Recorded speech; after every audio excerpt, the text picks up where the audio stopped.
Yo,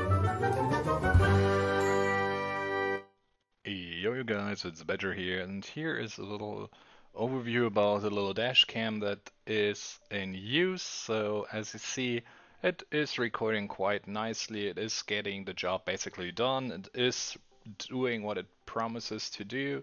So that's kind of exciting, and yeah, it saves everything if you wanted to. There's like a certain button for that, and it will delete it after a while though, because otherwise it won't be legal to be used as far as I know.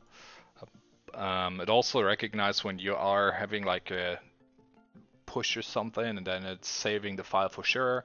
Also in the back, you can see everything is being recorded quite nicely and good. Nothing to complain here at all.